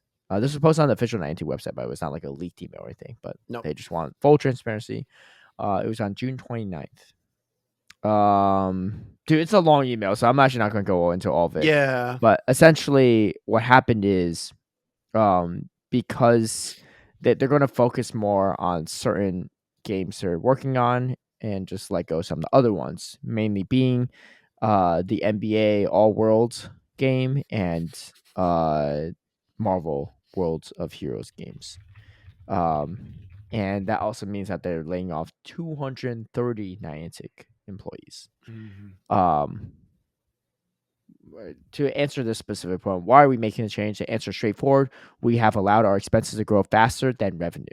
In the wake of the revenue surge we saw during COVID, we grew our headcount and related expenses in order to pursue growth more aggressively, expanding existing game teams, our AR platform work, new game projects, and roles to support our products and our and employees. Dude, I'm just gonna stop this real quick. This is just a pet peeve of mine. John Hankey doesn't use the Oxford comma? What in the world? That's the biggest news. That's it right there. Wait, Exposed. wait, wait, wait. Yeah, he doesn't. Yeah, he doesn't use it. Oh man. Anyway, sorry, Jesus John Hankey, but Christ. that's personal pet peeve of mine. I don't think John Hankey's listening to this, but maybe he Yeah. is. But Post COVID, our revenue returned to pre COVID levels, and new projects in games and platforms have not delivered revenues commensurate with those investments. This sure. change will bring expenses and revenue back into line while preserving our core assets and long term upsides. They talk about why this happened, blah blah blah. I mean, I might as well say why they think this happened. Uh, there are both internal and external factors. We are operating in a tough market environment due to the overall global macroeconomic shutdown, as well as unique challenges in the mobile gaming and AR markets. In the years since Pokemon Go's launch, the mobile market has become crowded, and changes to the App Store and the mobile advertising landscape have made it increasingly hard to launch new mobile games at scale. We also face an AR market that is developing more slowly than anticipated because of technology challenges and because larger players are slowing down their investments in light of the macro environments. We also bear responsibility for our own performance. Today's highly competitive mobile gaming market requires dazzling quality and innovation. It also requires strong monetization and a social core which can drive viral growth and long term engagement. Teams need platform tools that are force multipliers, enabling them to build at the highest quality with powerful engagement features quickly and efficiently. Our AR map and platform must deliver the features that developers want in a robust and reliable way. We have not met our goals in those areas. But they Mm-hmm. say a bunch of other stuff. They also said the top priority is to keep Pokemon Go healthy and growing as a forever game. While we have made some adjustments to Pokemon Go team, our investment in the product and team continues to grow. I think that's the main one, right? They're going to focus on some other things. Look, this is a tough one too. It's a sensitive topic, right? But I think it's one that we can't gloss over. And I think definitely, our thoughts go out to those that were laid off, especially those we work with. I mean, I thought when I first saw this, I was like, well, I might not know these employees, right? I don't know any employees that work on the NBA, the Marvel game for Niantic, but turns out I actually know a couple of employees that were laid off, and they weren't just like, some of them work with Go, right? Some of them I interact with. Mhm. Two specific community managers that come to mind were laid off, right? That I've Yeah. interacted with in the past. Yeah. And their community managers for Go. I mean, obviously probably for their other games too, but I was shocked by that, right? Mhm. But yeah, thoughts on from you, Speedy, before we go too deep into this. No, I just want to echo your point, right? I mean, these are real people with real jobs, and I saw a lot of heartbreaking posts on Twitter. Hmm. People saying they didn't even have a chance to go say goodbye to their colleagues, right? They just Yeah. got this email and then were basically told to stay home. Hmm. And again, like I'm not a I'm not a CEO of a major multi-billion dollar company, right? I don't have the same experience that these people have, and maybe it invites all kinds of other issues if you do this differently, but I just feel like this isn't this is a really awful situation and a really terrible place for a lot of these people to be. And I know words are just words, but what they're going through is really tough, right? Not having a job one day and then not even being able to come into work the next day is really bad. That's feels like you're just forgotten or tossed aside. So I hope these people land on their feet, right? Because they're much more than just a job that they had at Niantic. But I don't know. I mean, what else can you say? It comes down to leadership, right? It comes down to seeing the market for what it is, anticipating these things coming, trying to foster really, successful and promising ventures. And there are consequences, straight up. There are consequences, right? Some of it's out of their hands. For example, the global startup investment market has really tanked over the last 6 to 9 months. Esports in general are suffering. A Hmm. lot of companies are cost cutting. It's not just Niantic, it's everything from fast food to business consulting to manufacturing. Across the board, a lot of companies are trimming down their workforce. So this isn't unprecedented, but it just feels like cause and effect because I was wondering myself, how long does it take for like revenue rollover to occur when they can actually start to predict when their revenues will go up or go down? And it's been exactly 89 days since they reversed the remote raid pass changes. And a lot of people want to oversimplify and say, well, if they didn't change that, then everything would be fine. And I don't think that's the case. I don't think that's exactly the case. I do think that they invested in a lot of things all at the same time. You saw it coming, Caleb. I saw it coming. A lot of people we talked to were saying, man, they're really building a lot of games all at one time. Are they distracted? Are they not focused on Pokemon Go? Is there something else going on? Like they're expanding so quickly and it feels unsustainable. And that's from the outside. I don't know, Hmm. looking from the inside, if they thought they just couldn't lose, if they couldn't go wrong. But apparently, it's a lot harder to replicate the success that they've had with Go than they thought. And Yeah. it's just the reality. I mean, yeah, part of it is like they're spending a lot of they're you doing a lot. They have a lot of expenses from these other games they're trying to build into, but they're also cutting the revenue from Go, right? I mean, it's no surprise, right? There's no way changing the remote raids doesn't do that, right? Like that's, I mean, like let's just talk about it. It's the elephant in the room, right? It's like let me actually read this tweet from couple gaming actually Oh, this is a before I really go good to one. Yeah. into it because I think this is a good one. They're actually a couple of gaming. They're on Twitter and they make content. But I think they're actually partner creators as well in the 90 Creative Program. But they say, and also we met them too actually at USC Hmm. last year in Germany. It was really really nice people. They Hmm. said usually not the type to tweet out stuff like this, but it's annoying to see so many good people lose their jobs. How can revenue be expected to not go back to pre-COVID times when all the benefits of the COVID features are rolled back and the game is now at the state where it was back during pre-COVID? Want revenue? Easy. Lift the remote rate pass limits, make incense more effective, stationary, leave fun new bugs as they are when it only benefits the player and makes the game exciting for once after so long, and in general, listen to the community. And with that boom revenue back And with that, boom, revenue back, and 230 people never would have lost their job. Good night, Pokemon Go Twitter. Yeah, I mean, I honestly, I think it's like, is it that simple? Maybe not, but I think Mhm. like that is definitely a process like that could lead to a solution, right? For the down the Yeah. road. Like who is shocked that Niantic is losing out on revenue like after changing the remote rate pass, right? We see players that we've known for years quit the game because of some of these decisions. And we know these people spend a lot of money, right? Yeah, no, they're not funding like 230 people's job themselves, but they're Mhm. definitely funding a good chunk, right? And it's a collective thing, right? If people like that quit, there are other people like that are quitting too. And it's just like, again, like, this is not like I'm not using this as like a springboard talking point to get remote rate pass back, because again, I said it before, like I never really remote rate rated myself, but I knew a lot of friends that do. But it's just more so like it's the like actions have consequences, and Mhm. you don't just cut out one of your biggest revenue sources. In my opinion, I don't know what the financial books look like from Niantic, but my guess is that is a big source of the funding, right? um Yeah. and like you don't cut that without having consequences. And like maybe John Hankey, I don't know, I want to speak for John Hankey, whatever, maybe whoever's making decisions thought they were invincible, right? And Yeah. they were like, these things would not slow them down. Like they thought the other games would take off, or they were fine with having less revenue to maintain this vision they're looking for. Which again, this vision hasn't really come about. We talked about it. They now have campfire, where is they have pokey genie raids in their campfire. Like that's not the vision that they probably want either, right? They're not even reaching the vision they want, and they're cutting revenue for what? Just to lose Mhm. 230 great employees, right? Yeah. Like they're not getting fired; they're getting laid off, right? It's not like they're underperforming; they just cannot afford their paychecks.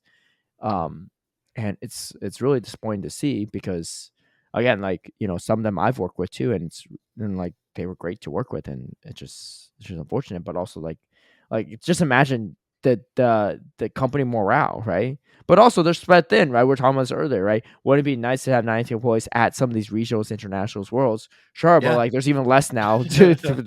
I'm sure they're Dang it. taking on additional responsibilities now, right? That they weren't before. Like they're not going to be able to do this, right? They're not going to be able to fix certain things that they want to fix, or work on new developments, when they have to address some of the other roles that people have left behind. Mhm. That's Yeah. a, that's a And tough time. yeah. And like with every company, right? When people are suddenly no longer there, their responsibilities are divvied up among other employees that are still there until they find, a replacement for the role or whatever. And over the past couple of years, this is not the first time this has happened, right? Where Mhm. it feels like so many good, hardworking people get even more work onto their plates. And yeah, I don't know. I mean, like you pointed out earlier, and I said the same. I think that some people at high levels just thought they were invincible. They thought that there would be returns. They had enough cash flow to make investments, and they thought it would work. And it apparently hasn't. And it's just so tough, right, man? Like this is what really bugged me so much about Peridot. This actually really irritated me so badly because Niantic and Pokemon Go is one of the biggest, most loyal, most committed, most active and energized AR player bases in the world, right? Pokemon Go, obviously one of the most downloaded Pokemon games ever. And these players are committed to Go. They love, your game. It's so easy to just say, "Hey, we're going to treat you well. And by the way, if you like what we made, check out our other game as well. Come over and enjoy it. Maybe just give it a try." You already have your customer base right there. It's Mhm. like if you're running a small business and you have the emails of thousands of clients, and instead of just, funneling them into your new system, you make them angry. You piss them off with the remote rate changes, and then you introduce your new game and you say, "Oh, Yeah. well, now that I spit on your shoe, why don't you just go ahead and try my new game?" Of course they're not going to play it. No. Of course they're not going to. It's like, again, when you have fish in a barrel, you don't need to try that hard to just put the lure down there and catch some. It's not that difficult. You already Mhm. did the hard work. You already Yeah, did the hard work by building Pokemon Go. So why are you shooting yourself in the foot when you're trying to build new things too? I don't get it. I don't understand. dude. Yeah, time and time again too. Ah, I feel like the in I mean, I don't want to like harp on this one too much. This, who knows, but like the expanded encounter distance thing was like the first positive thing I've seen a lot of people rave about on Twitter in a long I time, and even know, that was a glitch that they rolled back. Like, dude. Whoops. I like the best thing that came about that is we got like 4,000 plus new listeners for one episode, right? That got it. I mean, I think my people checked it out, even if that wasn't the thing that Michael talked about in the episode. But like, dude, why? Yeah, Like, I don't it's know. just I don't know. I don't know. But I'm at a loss for words, as I know a lot of you listening are as well. I just don't know what to do about it. I mean, I don't know. Make Caleb and I the CEO, CFO. I don't know. I don't know what no, to. I I don't know what don't you know if need I to do want that here. responsibility. Yeah, I true. mean, you know, we It's don't know what a lot of the inner workings are. Like we said, like we're not even partner creators with their program and stuff too. Which hmm okay, I will say that was actually a question that came up a lot on a previous episode. When hmm we're like gathering questions from Michael, like why aren't there PvP content creators partnered in a create program? Um, I don't know, but honestly, like I just didn't really feel comfortable at putting Michael on the spot there because that's not his role, Yeah, right? Like that's like yeah, a very specific question for like the community managers and whatever, yeah. and or whoever's overseeing that program. I'm sure they have a lot on their plate at the moment, so I'm not really going to ask that question as well. But the only partner PvP content creator, to my knowledge, well, one used to be Tho, but he left the program and the hmm game, and then Swagron. Yeah, I don't know true. if Sono Roman's part of the program or not, but I know Swagron is. But Swagron does more than just PP content, right? Like he He does a lot of does. general content, which is why hmm he's so big in Latam for a good reason. hmm But again, like even if Swagron just did PP content, I think there needs to be more than just him, right? I don't disagree, right? It doesn't have to be me. It doesn't have to be Speedy. It just should be some people, right? Yes, exactly. We've worked with Niantic in the past, but we're just not officially part of that program, and I don't know why.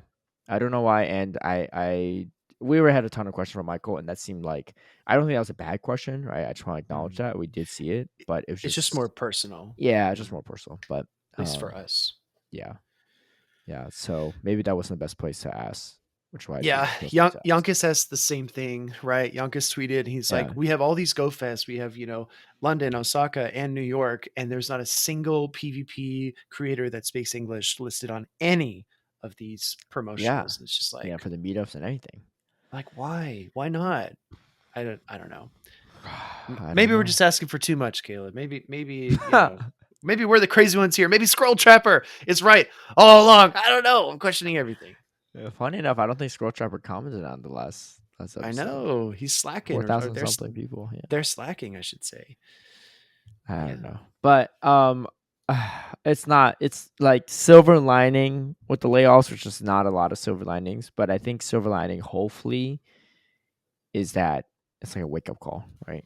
For I leadership hope and so. Niantic and be like, look, we gotta get our stuff together, right? Like we Yeah. want we need I hope they're doing some reflecting on what's going on, right? Because again, there might be Niantic employees listening to this, but I don't know if it's necessarily in their power to do that, right? To do a lot of these changes might be very high up there, but like there needs to be some stuff. There needs to be big stuff changed, not just with Pokemon Go, probably with main. I don't know the other games to know like how much they enjoy it or like if there's any like negative feedback from the community or not. hmm But as for Go, we know that there's definitely some trust that needs to be rebuilt within the community and a lot. But also there just needs to be a lot of things. I don't know, just things just need to be better, right? Like it's Yeah. like you honestly again, I've said it so many times. If something's going well for a game, don't change it. Don't get rid of it, right? Like Yeah. make it better, but don't like revert back stuff, right? Like stationary incense was not that big of a deal. Like just bring like why get rid of it, right? I guess it's a COVID thing too, right? But like remote Yeah. raid passes like wasn't that big. Just build on top of it, right? Like Yeah. Or whatever just they envisioned with nerfing the remote raid stuff, it's not here, right? You wouldn't be doing remote raid campfire Pokegenie esque raids if you got what you're looking for, right? This yeah. is happening because you didn't, and that's fine. It's okay to admit that maybe things didn't go as well and bring it back, right? Yeah. Like, yeah, Dude, if you would still lose some trust, maybe, but it's a good way to start rebuilding the trust, right? It's like if I messed up, I'm at least go back to what I was doing before I messed up, right? At a minimum. yeah, at a minimum. And that's the thing, right? It's a relationship. It's a relationship between the company and the players, right? Because there are people involved no matter what. It's not like this computation where you just say, okay, my vision is this, so my algorithm spits out this as the answer. It's not that easy. There have to be some give and take, some meet in the middle situations, right? Like maybe you don't like the stationary incense. So maybe you introduce on Thursdays, it's incense day, and your spawns are 1 minute every single time you trigger an incense. I don't know, like something. Give the players back something. Don't just try to like Yeah. beat them with a Well, I think stick I into think your that's play style. I think that was their approach because it used to be 30-minute incense, now it's an hour. But like, I would Yeah, still be like, look, keep stationary incense, but say, hey, if you're walking around with it though, more increased chance of second, third stage evolutions, sure. right? Yeah, yeah, Or yeah. or well, you know, you can't do the birds because that's. But that was a great idea. You could do stationary incense, or you could do adventure incense, right? Sure. Or what was it called? The daily Yeah, incense, right? Was it daily adventure daily incense. daily adventure incense, right? Hmm. You can't get your Galarian birds without daily adventure incense. You have to walk around for that. Make that non-stationary, Yeah, easy, right? You got people yeah, out and about doing that, right? Gaming Ghoul, same thing. You have to go out and walk around it. Meltan box, you could be stationary, but fine. But people already have so many Meltan, it doesn't matter, right? Same thing with regular incense. mhm, People already have plenty of Pokemon in general. Like, why not just make that stationary, right? Quality of life yeah. enhancement. I don't know. It's just Dude, it floors me, right? Like in the article, they literally said the global market is more challenging, and AR games, the mobile gaming market is very mature, and only the best and most differentiated titles have a chance to succeed. Dude, if only you were running a mobile game where you could touch millions of players in 1 second with a push notification and send 10% of them over to your new game that would then subsequently have a better launch than 99% of the other games in the freaking app store. uh If huh. only you had the power to do that and your players actually loved you and adored what you were doing and actually followed your advice and your cue. If only somebody had the power to do that. I can't, man. It's so frustrating. I can't. Dude. Sorry, I don't mean to laugh. No, I know, It's just dude. like Seriously, baffling. Yeah. it's comical. It's comical, man. At times, it just Yeah. feels that way. Like, why? I don't know. Obviously, it's always easier to sit here on the outside and say that you have ideas and you could fix everything, but it just feels like when things are right in front of you, you just need to take them. Yeah, like you said too, there's certain things out of Niantic's control, right? The global market and all that stuff. But there's a lot that is within Niantic's control. Hmm. And that is where I hope they're doing reflection on. But yeah, I don't know. I want people to sound off, right? I know we've asked for a few different Yeah. interaction points, but if you're still here listening, please let us know. Like, are we the crazy ones? Is Squirrel Trapper right? I don't know. Yeah. I don't know. We'll see. But anyway, I like that was a good tea segment, you know. A Dude, little hot, but it's hot tea's definitely good. hot. Yeah, the kettle had been whistling for a few minutes on that. That's true. It was It's hot. been so hot, I was too scared to take it off the stove. Yeah, exactly. So I'm gonna let Speed do his thing. But yeah, no, it was good. Again, it was great to see you this past week as well, Dude, and everyone that was there. likewise. Um, and yeah, Japan's the next tournament coming up. I mean, I will say though, leading up to Japan, so there's a few things. One, we're gonna pre-record 2 episodes, so be on the lookout for that. So that Yeah. way we still have a weekly release because we're not going to be able to record it in Japan. But they will be related, right? They will be related to worlds and stuff like that. So there won't be just talking about some random event that happened like 2 weeks prior, right? Like that's not going to help anyone. Mhm. Um, the other thing is Sylph is wrapping up soon. They have their Sylph worlds for factions going on right now. They're King of the Hill, but they also have individual Sylph coming up. I don't know when the invites come out for that. Hopefully, I'll be competing at their Continental. So I've competed at Continental / Worlds every single year for Sylph Nice. since it came out. So Mm. not trying to break that streak, but I might go out real quick. Just do We'll terribly in see. there. I haven't done so great in any of their Continentals, but it would be nice to just, you know, end off on a nice note there. So we'll keep you posted on all that stuff. And yeah, and if you have questions about Japan, drop them down below in the comments, right? Write it down so we can ask Bread. And the more questions, the better, because Speedy won't be talking much next episode with the hot chip. Fair, Be me and fair. Brad. Brad will be like, man, what's going on? Yeah. What is that? Death sounds from that third microphone. Yeah. Yeah. But yeah, so that should be a good one. So definitely drop your questions down below, and we look forward to having Brett on. But any last words? No, honestly, man, I want to echo your sentiment. It was great to see you this past weekend. I think you and Butters crushed the grand finals. If you want more of that content, if you didn't experience it live, definitely go watch the VOD. It was one of the best grand finals we've ever had. And honestly, like you, me, Gabby, Butters, our passion bleeds through on these broadcasts. We love what we do. It's one of the best things in my life right now. So, again, really excited for that. Really excited for things that are coming, right? Go Fest, seeing more friends, maybe even seeing this Caleb guy again. Who knows? Maybe that'll be okay. But either way, I hope everyone enjoyed it, and thank you for all your time and attention that you gave, especially to the Michael interview. If you're new here, like Caleb said, please stick around. Please listen for more. We're again heavily focused on PvP, but we are players at the end of the day, so we try to follow as much as we can. Yeah, and we will be both at Osaka and New York too for GoFest. Yeah. Oh, speaking of which, one quick reminder as well. Or not reminders, just news because I don't think people know this yet, unless you listen to BTW podcast. But Battle Cats and BTW will be like kind of co-hosting. I think they're doing most of the legwork, but I did agree to kind of help out. We're going to be hosting like an exhibition tournament after GoFest, probably on Friday at the park. Nice. So that'll be cool. You should participate too, Speedy, if you can. But we're gonna have our own meta and stuff. It'll be cool, but it'll just be for fun. There might be a little trophy and stuff like that. It won't be streamed or anything, but for those that are gonna be around, we'll keep you all posted with more details and news on how to be a part of that. But just want to bring that to people's attention. Yeah. But yeah, that being said, and like you said too, yeah, shout out to Butters, but also you and Gabby as well. I feel like the four of us have worked really well together in the past year. NAIC last year was the first time the four of us got together. Gabby joined kind of the Go team, and we commentated. And it's been a full year, and a lot has happened that year, but it's been good. So I learned a lot from each other, especially Gabby bringing a lot of her wisdom from just commentating in general from VGC as well. So it's been cool, but next time we see each other, we'll be in Japan. Yeah, that's kind of wild. Sick. About a month from now. Yeah.